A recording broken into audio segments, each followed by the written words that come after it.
Hello, I'm Bill Woodard, and welcome to the Chamber Corner.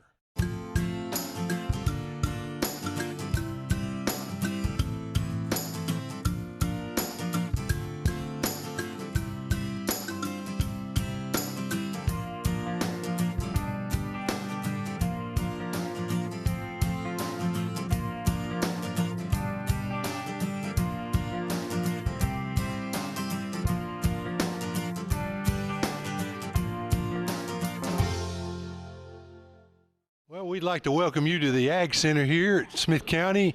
It's just off the highway here near the fairgrounds, and a lot of things go on here. And today we've got as you can hear the background noise, we've got a meeting that's going to start here. The Commissioner of Agriculture and the Commissioner of Tourism is here with Senator Pody, and they're going to have a meeting here in a second, and maybe we'll be able to interview them and get a few things out of what they're wanting to present to us today. But first off, I had a couple of people that I wanted to talk to, and there's a young lady sitting right over there. Why don't you just come over this way? Introduce yourself. I'm Holly, the director of Emmanuel House. Okay, now these folks right here, they may not know what Emmanuel House is, so why don't you tell them about Emmanuel House? Okay, Emmanuel House is a transitional living facility for homeless women with addiction issues. We take them in and we help them better their life. Okay, and it just kind of reopened. They did a rehab, and actually you've only been working there maybe a month, is that right? Yep, I've only been working there about a month. I think I started late June maybe. And we're opening our doors and we're doing the best we can with community support. Okay, and there's a lot of that. I know there's like 11 bedrooms that people have donated and fixed up for this. Is that correct? Yeah. Monica Mowdy's idea was to adopt the bedrooms out to the community for them to come in and fix up and put what they wanted in there and make them look nice. And the community adopted all the bedrooms and they got to be a part of it. Okay, and we had an open house here not too long ago, and a lot of people showed up. Yes, we had over 200 guests throughout the day. Okay, now I think you've got 2 or 3. How many residents do you have right now? We've got 13 residents, 6 women and 6 children. Actually 7 women, 6 children. Yeah, we just had one move in today, so it went up to 13. Okay, and you've got actually some more space. You could actually take a few more, and I think you're taking applications. Is that right? Yes, we take applications, and we do a screening committee every week to see who we think's a good fit for the house. Okay, and one of the things I'd like to say, the Emmanuel House is a organization that helps people get back on their feet when they're had life knock them between the eyes through no fault of their own or through their own fault. Right. Yeah, whichever way it is, you still need to help them up, and that's what Emmanuel House does. These folks that are in there, how long will they be staying? It's an 18-month program, so it's give or take. It depends on, it's like a personalized program, kind of like Recovery Court. You don't do every case the same. You do it based on how they're doing and how they're progressing. If they need more time, fine. If not, fine. But it's usually an 18-month program. Okay, well, we're really glad that you have taken this over, and we're glad Emmanuel House has hit the ground running. So we're looking forward to hearing other things from you, and come by and visit with us some more. If you need information about Emmanuel House, where do they need to contact you? You can call the house at 615-588-1995, or we have a Facebook page, Emmanuel House. Okay, and you can also call the chamber, and we got information on Emmanuel House. If you are out there and you'd like to help, it would be wonderful. We have several churches that are supporting this. We have a lot of individuals that are supporting this, and there's a lot of folks in the county that really believe in what you guys are doing. So, Holly, thank you very much, and I look forward to talking to you again. Okay, thank you. Okay, we're still here at the Ag Center, and in anticipation of this meeting that's coming up, ran into Miss Mary Parker Draper. Right. I finally got it right once. Okay, Mary, tell us what's going on. So in September, we're starting Tai Chi 2. So those are for people who've already been through Tai Chi 1. They've already learned the 6 basic movements.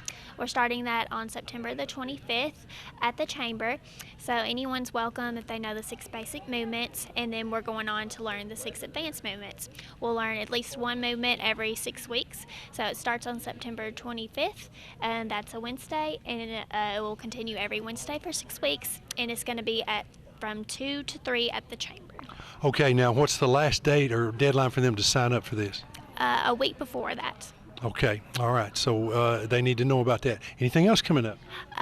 That's the big one, and it's going to be $48. Of course, we're always meeting with our FCE clubs, family and community education clubs. We invite everybody to come attend. We have 9 in the county. I think 6 of them meet during the day, and we have 3 that meet at night, and any of them would be welcome you. They are according to kind of where you live.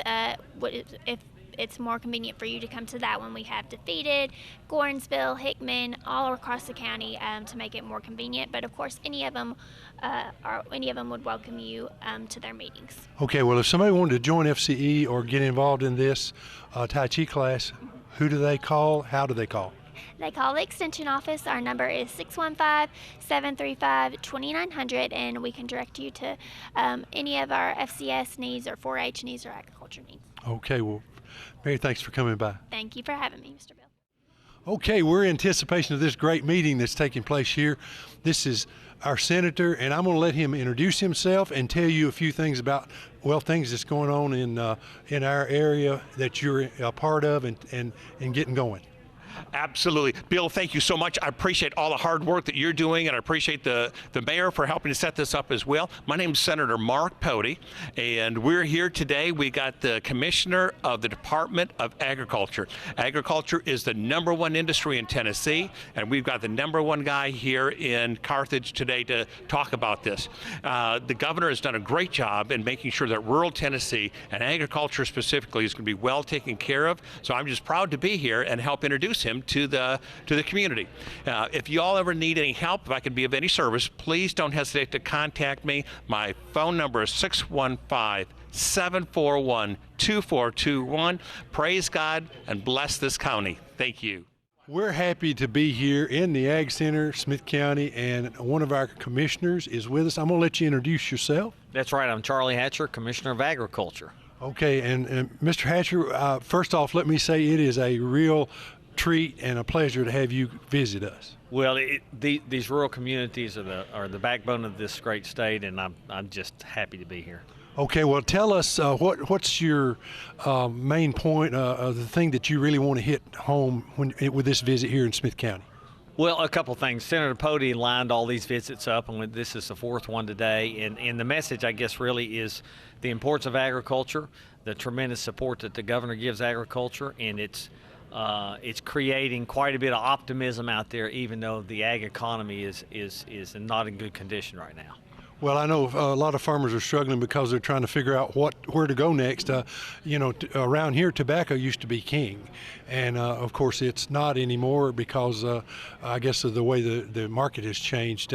I don't know. Do you have any prognostication or any thoughts about where agriculture is headed, or some thoughts about that? Well, it's a difficult time. Farm income's down 50%. Tobacco used to be very vibrant, and it's way down in production. There's certain opportunities there. Hemp's an opportunity. It's not for everybody, but I feel like that's an opportunity. Value-added products, diversification, economies of scale, those are the kind of things they need to be willing to do to make a little change in a farming or forestry operation to be competitive today. Well, we have a lot of folks that are still in the cattle business, and that seems to be doing okay here locally. And then we've got some folks that are into organic meat production, and then we've got a local farmer who's quite big in production of strawberries and things of that nature, soybeans. So we've got a good mix here in Smith County. I guess across the state, agriculture is still our biggest income producer. Is that correct? Yeah, it's the #1 industry in the state, because you got to count food into that. It's the most important. Agriculture and forestry puts food on the table, put clothes on your back, puts a roof over your head. So we want everybody to know that. Well, there's a local farmer, his name's George McDonald, and he has this little thing that he says, and it's very true. He says, when you got up this morning, what was you worried about? And he says, you were worried about, and he'll take off, breakfast, he'll take off 4 or 5 things. He says, but you know what? If there's no food in the house, he says, then you only worried about one thing, and that's where your next meal's coming from. That's how important agriculture is. It surely is. And I think that's a message we need to get out there, because most people don't know where their food comes from. Most people are 3 generations removed from a farming experience. And so I think all of us could do a better job as ambassadors for agriculture to tell people where the food comes from and the hard work that goes into it.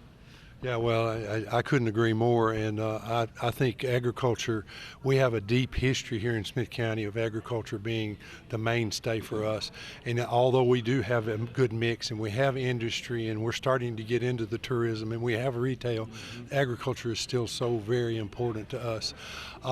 You mentioned hemp. That's one of the things that a few folks are working with and trying around here, but we're an ag and we're a rural community, so we really appreciate everything you do. Is there anything that I failed to ask that I should have, or anything that comes to mind? Yeah, I think agritourism is something that could be helpful too. I mean, you could create a destination with the farm. You could have corn maze. You could have honey sales. You could have produce. There's a lot of opportunities there for value-added products for agriculture as well. Okay, well, thank you very much, and we appreciate you being here today. Good to be here. Thank you very much. Okay, we're excited here. There's a lot of folks that we've run into, and I always let people introduce themselves because it just works better that way. Introduce yourself. Okay, Billy Woodard. I am Terry Lynn Weaver, live here in Smith County, and I'm a state representative, and I represent District 40, which is DeKalb, Smith County, Trousdale, and a sliver of Sumner.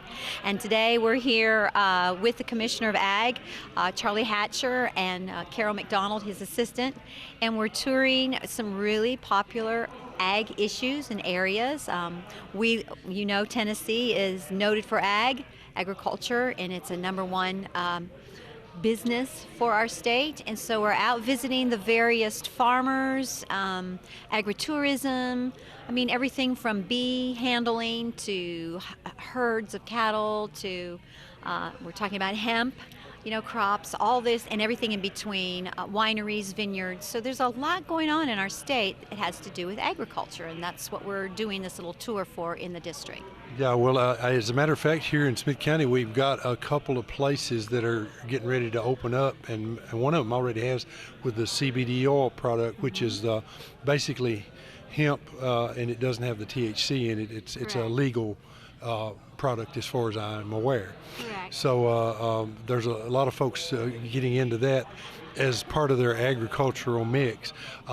We also, you and I live right next to Peaceful Pastures, Yes. and they do all the organic meat and things like that.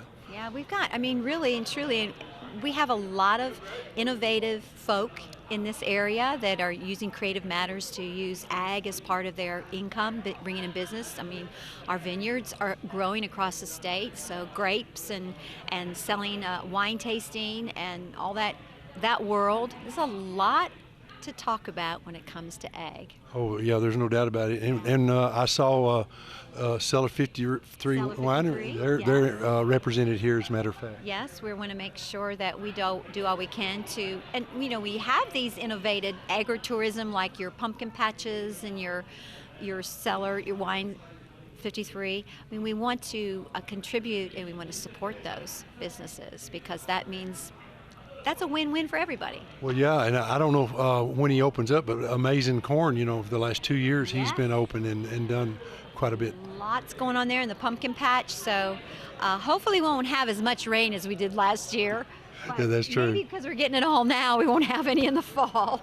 Who knows? Now, you do a Coffee Conversations. When is our next one? And I know where it's going to be, but I'm going to ask you, where's it going to be? Well, we are on a break right now during the summer, but we will resume in September. It's always the fourth Friday at the Chamber at 8 o'clock. Okay, why do you do those? I just the interaction, and people know they can come to this event and have coffee and fellowship. It's not a formal setting. We sit around and they can discuss concerns of issues and stuff they might have, and I'm their voice. I represent them, and so I can be their voice even more specifically when it comes to issues of the state, and I enjoy that. And in other words, you're listening. Yes, I hope that they think I am, which I do. I spend a lot of time listening. And I guess this is old news, but we had a great parade in Lancaster this year. I don't know how big the crowd was, but it was big. It was very big. And, I still am getting letters of thank yous for the best fireworks ever. And one person wrote me a letter and said, I really had to shake my head and think if I was in Mayberry. And I said, nope, you're in Lancaster. Yeah, it's a beautiful little town, and it really comes alive during Of that. course, we're not real prejudiced, are we? We live there. Just a little bit. That's true. Yeah, Sebo Lane, and we got a lot of Temperance Hall, and we got a lot of popular names down there. Sebo Wisha. Well, see, Sebo Lane's over there at my house. Well, that's true. I'm the other part. I'm the Wisha part. Yeah, there you go. Well, thank you for talking with Thank us. you, and we're looking forward to hearing from our commissioners. So yeah, it's all good. All right, thanks. What a beautiful drive down here. I mean, you took us through the countryside, and it was, I wish I had a farm in this county. I really do. I mean, I'm living in Williamson County. Farm's been in the family for almost 200 years, but I can't hardly pull out of my driveway anymore without fear of getting hit. So you're lucky what you have here. I mean, this is rural Tennessee, something to be proud of. It's an ag-based community. Agriculture is the #1 industry in this entire state. It's the most important industry. And it's just a real honor for me to be here. I'm just constantly amazed at the farmers that might come out in late afternoon. You guys are crazy. You should be cutting. Are there farmers here? Should be cutting hay or in the hayfield or something right now. Laying it down right now. Is it going to rain this weekend? Maybe, or maybe not lay it down. But I just wanted, it's not going to rain, so we can cut hay. Go ahead. I want to try to give you a quick snapshot of where I think agriculture is in the state and kind of go over some things, and then we'll open up for questions. A couple of important things that you should understand is that we've got a great governor, one of the best bosses I ever had, a friend of mine. He is completely supportive of agriculture. That makes all the difference. I've got to know some of the other southern state commissioners, and even some that are commissioners for agricultural states like Tennessee, and they have a governor that is not supportive of agriculture, and it makes a big difference. So we have a very supportive governor, governor's office. These legislators, I'm going to brag on them again. And one of my pleasant surprises was the legislators, because I hadn't really had much experience. I was state vet for 10 years, and I would go downtown occasionally for a bill issue, but they work like farmers during legislative season. I don't know how it is all season, but they're putting in 100 hours more a week during legislative season, and they work their tails off, and a lot of times get their butts chewed out. That's good. And so why you do it, I have no idea. I guess it's a servant leadership thing, and that's what the governor and the governor's cabinet tries to do. Agriculture is a really diverse industry. You know, it's a wide state, east to west. One of the favorite parts of my job is traveling across the state and visiting farmers and foresters. Over half of the Department of Agriculture is forestry. Over half our employees are, and over half the state, excuse me, is covered in trees. And so, the governor's first executive order was rural Tennessee. The governor loves the rural way of life. He loves helping rural counties. He's got an emphasis on, excuse me, the distressed counties. And so his first order was to ask the departments, what are you doing, or what can you do for economically distressed rural counties? And that's what we're doing now. We're in the process of putting together, well, actually, we have had priorities and goals and a plan since almost day one in the Department of Agriculture. And we have a lot of history, because the Department of Agriculture has always helped rural communities. And so we're continuing that. But we're in the process of firming up our 4-year strategic plan, and it's all about rural communities. And when you go to these rural counties, almost any of them, just pick one, they got a lot of farmland and they got a lot of trees. So the low-hanging fruit is ag and forestry businesses. We've made a lot of headway with the Ag Enhancement Program. It's been a beloved program for over a decade. And we're leveraging that, and we use other monies, and sometimes Ag Enhancement monies, to help with Ag Enterprise Fund. And the Ag Enterprise Fund is where we cost share with forestry and ag businesses within rural communities, excuse me, to expand or startup. And those have tremendous impact. I was at one of the Ag Enterprise recipient awardees on my way to Gatlinburg the other day, and I forget the name of the town, but it was Dixon Brothers, two brothers that had been in the timber business, logging business, or hardwood business for a long time, and they were making staves for whiskey barrels. And I don't know how much you know about it, but you make pieces for the side and you make pieces for the end. And they had got some ag enhancement, ag enterprise money to cost share to build a new building where they could put together the ends of the barrels. Some of their customers wanted them to put together the ends before they shipped it. And their biggest customer was Scotland, Scotch whiskey. And so they would ship these pieces for the barrels over there, and also they would ship them byproduct pieces, and they grind it up and they would flavor the whiskey with the oak. So, and I got ready to leave that sawmill, and one of the brothers came out and he was virtually in tears. He said, the money that we got from the Department of Agriculture really helped our business. So I get to see it firsthand across the state, the impact that it has on either an ag or forestry business. So we have a lot of things good going on and a lot of opportunities there. Some of you may know that we're going to have a Distressed County Summit next month, specifically for distressed counties, and I think the invitations have already gone out. I'm not in charge of it, so I'm not in charge of the list, but that's going to be an interesting summit of the 15 distressed counties as we begin to gain some feedback from them and see what opportunities might be available. In many of these distressed counties, or rural counties in general, it's all about the jobs.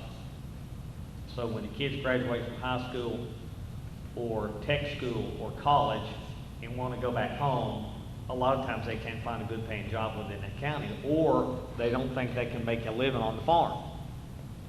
And so that's kind of a vicious cycle that we're not able to keep the kids back on the farm, and we want to try to correct that. There's one of the other governor's priorities is ag education. Develop this ag education task force. We have been, and some programs have already been well established and are working well for technical skills training. There's some school systems, county school systems, that are already doing a good job of that. We can increase that, I think, so that the high school kids can begin to either have completed certification classes for certain categories. I know that I've talked to Tyson Foods that's going to put in what they're expanding in Humboldt, Tennessee, and they don't have enough workers to fill their positions, so they're going to work with some of the local high schools and some of the local school systems to try to shuttle kids to a training center, kind of like this would be. And they're modeling after a program in Arkansas where they offer over 100 certificate training courses, anywhere from safety or running a tow motor to welding to so on and so forth. And they're hiring those kids, a lot of the industries are hiring those kids straight out of high school, and then they can further train them or send them to college. So that's how they capture some of these students. We had a lot of discussion in some of the other locations about labor, the lack of work ethic, the lack of finding somebody to do a job. Yeah, you're laughing, but it is a widespread problem. You can't find a truck driver, you can't find a tractor driver, you can't find anybody to haul hay, or be in a tobacco patch, so it's a problem. Some of the farms that I've visited have used the H-2A workers extensively. Don't know what that is. And some have not. Some have chosen to go the local help route. There's advantages and disadvantages to both. There's a lot of complaints about the H-2A system, and I think the Trump administration is trying to tweak those regulations a little bit and hopefully make it better. So there's lots of opportunities for us to develop workforce. Somebody was saying, well, how do you do that? If you begin to maybe educate kids at the elementary school level, maybe even some of the city kids might have an interest in agriculture. Give you an example. So we live in Williamson County, one of the few farming families left, and we have a lot of city kids, what I call city kids, want to work on the farm or the vet clinic. And over the past decade, we've had several that grew up in Brentwood, Tennessee. You know where Brentwood, Tennessee is? Have become, one of them is a production manager for Cobb Vantress, really high and still rising in that poultry company. And the other one is a livestock veterinarian. So you can organically raise workforce from non-agricultural communities, but it's hard to do. Let's see. So farm income is down 50% across the board. When I go to these rural counties, they're letting me have it. On row crop is down. Right? We've got a trade war with China that's affecting the price of commodities. Beef cattle is not that good, is it? It wasn't that long ago when you could sell a calf off a cow for $1,500. Do you remember that? How long ago was that? Fond memory. Well, it wasn't that long ago, was it? About 4 years. Has it been that long? Yeah. What time flies? It's about 15. It's about 15 when we started out. And what's a calf worth now? 700 if you look. So less than half. That falls true. And then the dairy business, which my family is in, is catastrophic. We have 195 dairies left. We're losing some every week. There are some bright spots. A lot of these counties for rural economic development, we see some opportunities. We can talk about hemp for a minute. Anybody in here growing hemp? One? I mean, there are you and 5,000 others. So hemp has exploded in Tennessee. It's kind of like the Wild West out there. But we are fast approaching to being the premier state in the United States, even over Kentucky, as I hear tell that some of the manufacturers and growers are coming from Kentucky to Tennessee because the regulations are better and easier to comply with. We opened up and made permanent rules so that people could apply for hemp on a year-round basis, and we've got another 5,000 acres. So we currently have about 45,000 acres that's under application, approved if they wanted to grow it. I don't expect them to grow a tenth of that. And Kentucky has 57,000 acres. So we're closing in on it. We had somebody apply, no, that's not right. Somebody applied for 1,100 acres and said if it went well, they'd apply for 10,000 acres. So I'm having to pull that off. There are some really good manufacturers that have moved into Tennessee. There's one in Knoxville. One coming here. One coming here. There's some large under roof operations. There's a 240,000 square foot warehouse in McMinnville that's growing 4 crops of hemp a year and selling clones. There's some fiber opportunities. There's a large fiber company going in West Tennessee. The automobile manufacturers, some of them, Mercedes-Benz is one, is going to hemp upholstery within the cars. Y'all know that? Yeah. So there's demand for fiber and CBD oil, and they tell me, so there's 30 cannabinoids within the hemp plant, and we're just concentrating on 1 or 2 of those. And there's potential medicinal value in the other 29 that we're not even cultivating. They're putting it in suntan oil, they're putting it in lipstick, they're putting it in gummies, they're putting it in your salad, In your water. your beer, your milk. Milk will be next. So you can rub it on you, drink it, smoke it, whatever. Right? I mean, people smoke it, it's so fine nicely, don't think people smoke it. Yeah, they are. In vapor. And it's Vaping, is that legal? I don't know, but they're doing it. I think that hemp is a good opportunity for tobacco farmers because they already know how labor intensive tobacco farming is, and hemp is like 2.5 times that. And they have barns, some of them empty barns they can dry it in. So you can, I've seen this, you can dry it in a tobacco barn fairly easily. You can dry it in a facility like this. You can either put it in a row and then put dehumidifiers through the middle, or you can string it like hanging Christmas trees down through there. So there's different ways to do it. I do see opportunity there. There is opportunity in agritourism, even in a remote rural county, if you can make it a destination. Winery, yeah. Corn maze, wedding venues, value-added products of all types, honey. You know, we have a lack of infrastructure of all different manufacturing processing systems. We've got a lack of meat processors. We've got a lack of milk processors. We've got a lack of hemp processors.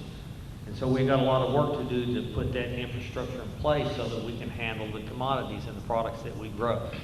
In Tennessee, you can grow anything, almost anything, even a little rice. Did y'all know there's rice grown in Tennessee? Yeah. Yeah. And I've told some of the previous groups, the diversification of agriculture and forestry across the state just totally amazes me, and how innovative and creative and thrifty and resilient that some of these farmers are. I was talking about the red worm farm. Do some of y'all know about that? Some of you do. The largest red worm farm in the United States is in Grundy County. And the guy's from France. He moved in down around Atlanta. He got run out of Atlanta, set up shop in Grundy County, and he saved selling millions of dollars worth of worms for fish bait, and sells their manure as well as earthworm castings. Yeah, he's doing really well. So there's opportunities there. The environment is right. We have supported legislators. We have a supported governor. We have supported governor's office. We have a supported Farm Bureau. We have supported congressmen and women. Right, Lynn? So there's opportunity, and the environment's right for us to do great things for agriculture moving forward. And I'm excited about it. And if we don't get it done, I guess it could be our own fault. I've told the other groups this too, is talk is cheap. You're smiling. Yeah, it is so true. You know, the state government doesn't move as slow as federal government, but it takes a long time. Legislators know this. How long does it take to create or propose a bill, massage it, and get it through the system? And sometimes several years, doesn't it? Yeah, years. It may fail the first year or two and then finally go through. So it's a slow process, but the environment is right, and my expectations of great things are coming. So let me make sure, Carol, what have I missed covering? We talked about ag enhancement. Ag enhancement is a fabulous program, very beloved, been here for 12, 14 years, I'm not sure how many now. We've made some significant changes to the ag enhancement program based on, we did a statewide survey with UT Extension. We got 2,400 responses. They were compiled, and then there was an advisory group of 20 farmers that was put together that digested that information and came forth with other recommendations, and we coupled that with the priorities of the governor, and we came up with 2 new programs. The herd health program, which we did a pilot program on previously, very successfully. And we've been wanting to do that for over a decade, but we finally pulled the trigger on it. You're smiling about it. Major accomplishment. We think that's going to be a popular program. And we also introduced a hay equipment program that people have been also for over a decade. But, here's the caveat, but those 2 new programs, we couldn't figure out a way to make them all work and award as many approvals as we had previous years without pausing hay barns for 1 year to take a look at it. And we're hoping in the meantime we'll get more money, hopefully, that we can use. But in my opinion, the best way that we can make advancements in the rural communities, especially economically, and preserve that way of life is through ag and forestry business development, including farmers. So, I hope we can get some more money. We're working with, and I wish Mark Easdale was here because to show the cooperation that we generally have. So he was called out for another high-level meeting of some sort, but the commissioners work very well together, and it's a conscious attempt because we work for the same governor, and we want to make his priorities our priorities, and that's our focus. So. Well, we just heard the commissioner talk, and one of my chamber members here, Cellar 53 Winery. Rebecca, introduce yourself. Hi, I'm Rebecca Pascal with Cellar 53 Winery and Vineyards. Okay, now, Rebecca, tell us, there's got to be something exciting happening in mid-August, early September at Cellar 53. I'd like to invite everybody out to come see us harvest. We'll start that in early September. And then, of course, now with the cooler days, it would be a great time to bring out a picnic, enjoy our bocce court. We have cornhole and all sorts of different lawn games to play and a back porch to enjoy it on. Okay, and I know at times you have music and you just do a real party there, right? We do, but our next music event will be Saturday, October 12th, if I have that date right. Okay, all right. That will be the Sins, and they have opened for several country groups, so we're looking forward to having them play. Okay, well, I know it'll be great. I always hear good things about it. Anything else going on at the winery you can talk about? We are possibly going to have a new wine released at the end of August, and everybody's going to love it, and it's got a great story behind it, but I can't say what it is until I get it approved. Okay, so we got a secret coming. Yep. All right, well, we'll remember that then. Thank you for talking with us, and I look forward to seeing this new wine come out. Thank you. Thank you so much. Hey everybody, it's Katie Martin with University of Tennessee Extension in Smith County. Just wanted to share with you guys some of the exciting 4-H events that are coming up here soon. If you have a child that is interested in poultry, whether they just enjoy chickens or enjoy eating eggs, we would love to have them come with us and learn about poultry judging. We learn how to judge live birds, identify different cuts of meat, and we learn how to candle and grade eggs. A great opportunity for anybody who has participated in our Chick Chain project or just has an interest in learning more about the poultry industry. Also, school will be back before we know it, so if you have a child that is homeschooled and wants to participate in 4-H, anybody from 4th through 12th grade is welcome. We will start our homeschool club meetings in September, so if you would like more information about that, please feel free to call our office or reach out to me through email. We meet monthly and have lots of fun, lots of leadership, service projects, and a lot of great contest opportunities. In addition, if you have a 7th through 12th grader that is interested in becoming more involved through 4-H, please reach out to us about our community club. We also meet monthly in the evenings. We focus a lot on service in our community, but also have different leadership opportunities for them like All-Star and Honor Club. So lots of opportunities coming up for 4-H as the school year begins. Please stay up to date with us by our Facebook page, checking out our articles in the Courier, or you can keep up with us at our website. Next, we have Chris Hicks here with our intern, Tristan Pope. Thanks, Katie. I wanted to introduce you guys to Tristan Pope, no stranger to many in Smith County. Tristan is interning with us this year. Some money we got sponsored by Altria, so it didn't cost Smith County any money to have this help. And we really enjoyed having Tristan really the last 2 summers. So Tristan, why don't you tell everybody about yourself and tell them what you've been working on this summer. Thank you. I've really enjoyed this internship so far, and like Chris said, it's my 2nd summer. This fall, I will start my 2nd year at Tennessee Tech. I'm majoring in ag education, and I have been really involved with this internship this summer and in many different things. So Tristan's been super busy. He's scouted tobacco, hemp. He's helped us plant corn and soybean plots, and he's even done some work with Katie in 4-H, with Mary in Family Consumer Science. So he's really got a well-rounded internship. So Tristan, I know we're running short on time, so why don't you leave everybody with this? What have you learned about UT, and how has maybe your impression about what we do in Extension changed through this internship? Growing up, I was always active in 4-H, and just to be able to see the other side of this program has really helped me, and to find out what all they do. I mean, I was in school and just saw that aspect of it, so getting to see how much community involvement they have is really helped me and changed the way I look at UT Extension. So. Well, thank you, Tristan, and thank you for all the work you've done.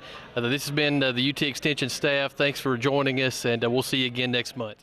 We were very pleased to have the Agricultural Commissioner, Senator, and Representative Weaver here, and also our County Mayor.